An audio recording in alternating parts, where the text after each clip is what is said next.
স্বাগত ডিবিসি সংবাদে আপনাদের সাথে আছে রেদওয়ান আহমেদ। এবার জানাবো খবরের বিস্তারিত। আওয়ামী লীগের বিচার ও রাজনীতি নিষিদ্ধের দাবিতে এবার বাদজুমা হোটেল ইন্টারকন্টিনেন্টালের সামনে বড় জমায়েতের ঘোষণা দিয়েছেন জাতীয় নাগরিক পার্টির নেতারা। সব ফ্যাসিবাদ বিরোধী শক্তি ও ছাত্র জনতাকে জড়ো হওয়ার আহ্বান তাদের।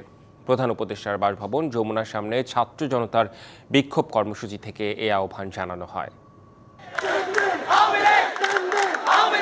বৃহস্পতিবার রাত থেকে প্রধান উপদেষ্টার বাসভবন যমুনার সামনে জাতীয় নাগরিক পার্টির নেতাকর্মীদের অবস্থান। যোগ দেন জুলাই গণঅভ্যুত্থানে অংশ নেয়া ছাত্র জনতা। সবার একটাই দাবি, জুলাই গণহত্যায় আওয়ামী লীগের বিচার ও রাজনৈতিক কার্যক্রম নিষিদ্ধ করার।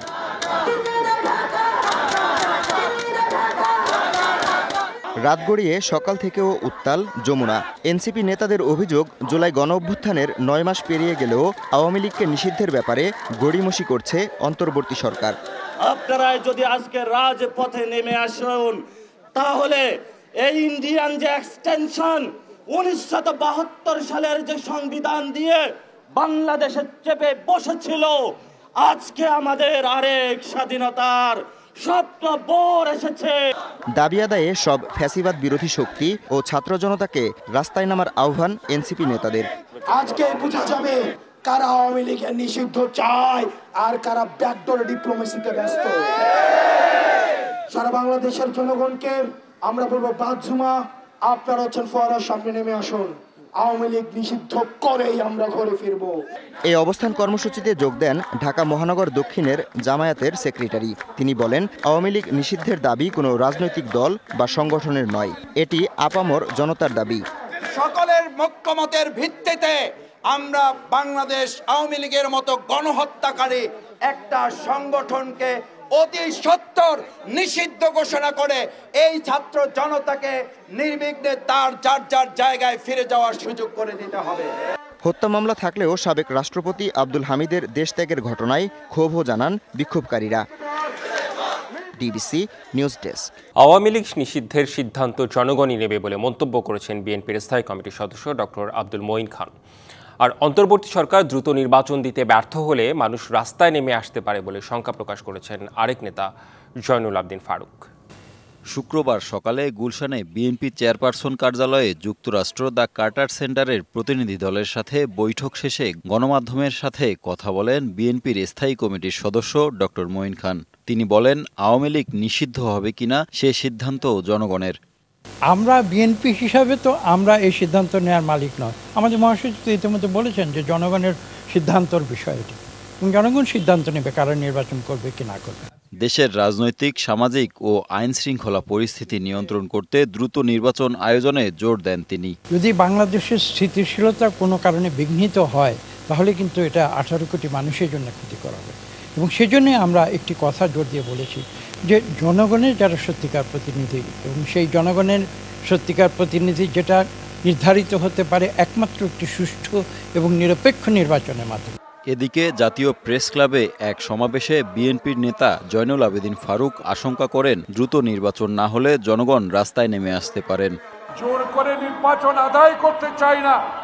জনগণ যদি মনে করে নির্বাচন বিলম্বিত হচ্ছে, জনগণই রাস্তায় নামবে, আমাদেরকে বলতে হবে।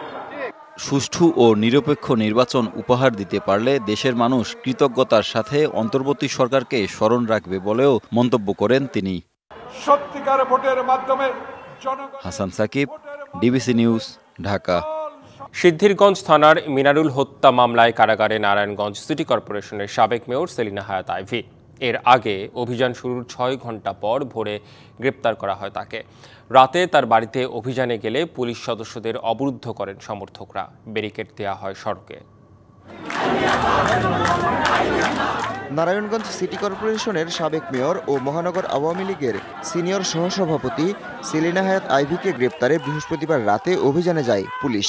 শহরের দেওভোগের বাড়িতে প্রবেশ করার পরই শুরু হয় উত্তেজনা। গ্রেপ্তার ঠেকাতে জড়ো হন আইভির সমর্থকরা। মাইকে ঘোষণা দিয়েও আনা হয় লোকজন। বাঁশ, ঠেলাগাড়ি, ভ্যানগাড়ি ও বালু ফেলে অবরোধ করা হয় সড়কের বিভিন্ন পয়েন্টে।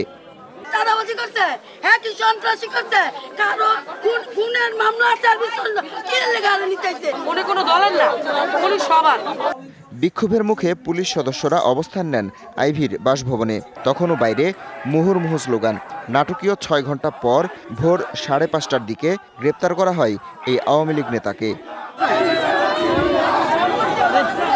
বৈষম্যবিরোধী ছাত্র আন্দোলনের সময় নারায়ণগঞ্জে হত্যা ও হত্যাচেষ্টা সহ 5টি মামলায় আসামি সেলিনা হায়াৎ আইভী। তবে পুলিশ নিয়ে যাওয়ার সময় নিজেকে নিরপরাধ দাবি করে আইভী বলেন বৈষম্যের শিকার তিনি। গ্রেপ্তারের পর আইভীকে জেলা গোয়েন্দা পুলিশের কার্যালয়ে নেয়ার সময় পুলিশের গাড়ি লক্ষ্য করে হামলা চালান সমর্থকরা। তার বাসায় আমরা অভিযান চালাই এবং ভোরবেলায় তাকে গ্রেপ্তার করতে সক্ষম হই। তার নামে সিদ্ধিরগঞ্জ থানায় 3টি হত্যা মামলা এবং ফুতুল্লা থানায় একটি আদর্শ মামলা রুজু আছে। সিদ্ধিরগঞ্জ থানার মিনারুল হত্যা মামলায় আইভীকে আদালতে তোলা হলে কারাগারে পাঠানোর নির্দেশ দেন বিচারক। মামলার পরবর্তী শুনানি 26শে মে। এবং বিজ্ঞ আদালত তাকে জেল হাজতে প্রেরণের নির্দেশ দেন। আজকে একটা হত্যা মামলায় তাকে প্রসিড করা হয়েছে, তার বিরুদ্ধে আরও 4টা মামলা আছে। DBC news desk. আওয়ামী লীগের বিচার ও রাজনীতি নিষিদ্ধের দাবিতে এবার 5 জুমা হোটেল ইন্টারকন্টিনেন্টালের সামনে জড়ো হচ্ছে ছাত্র জনতা। আছেন সহকর্মী কামরুল হাসান, বিস্তারিত জানবো তার কাছ থেকে। কামরুল, এই মুহূর্তে যে চিত্র দেখছেন সেটারই বিস্তারিত জানতে চাই আপনার কাছে।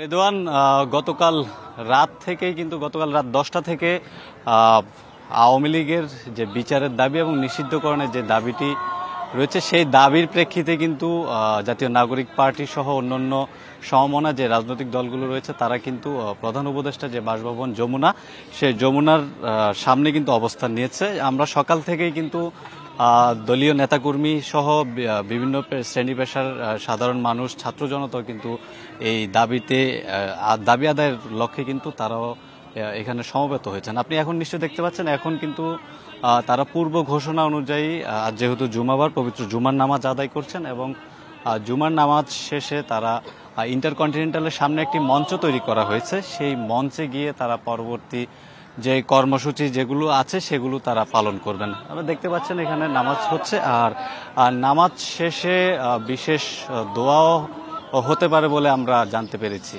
তো এই ছিল। জি কামরুল, বুঝতে পারছি, অর্থাৎ আমরা দেখলাম সেখানে নামাজ চলছে, হয়তো নামাজের পর তারা আবারও আন্দোলনে ফিরবে। ধন্যবাদ আপনাকে কামরুল। ঝালকাঠিতে বিনামূল্যে চক্ষু ও শিশুদের চিকিৎসা সেবা এবং ওষুধ দেওয়া হয়েছে। সকালে ঝালকাঠি সরকারি উচ্চ বিদ্যালয়ে কার্যক্রমের উদ্বোধন করেন বিএনপি চেয়ারপারসনের উপদেষ্টা ডক্টর জিয়াউদ্দিন হায়দার। তিনি জানান, চিকিৎসা সেবা সাধারণ মানুষের দোরগোড়ায় পৌঁছে দেওয়াই লক্ষ্য। এ সময় রোগীদের খোঁজ খবর নেন তিনি। দিনব্যাপী 800 রোগীকে চোখের চিকিৎসা শেষে চশমা ওষুধ দেওয়া হবে। ছানি পড়া রোগীদের জন্য ব্যবস্থা করা হবে অপারেশনের। এছাড়া শিশুদের বিভিন্ন রোগের বিনামূল্যে চিকিৎসা দিয়ে ওষুধ দেওয়া হবে। সংবাদ এই ছিল এখনকার মতো। ডিবিসি নিউজের সংবাদগুলো পড়তে ভিজিট করুন dbcnews.tv আর ভিজিট করুন ডিবিসি নিউজের ফেসবুক পেজ এবং ইউটিউব চ্যানেল। সঙ্গেই থাকুন।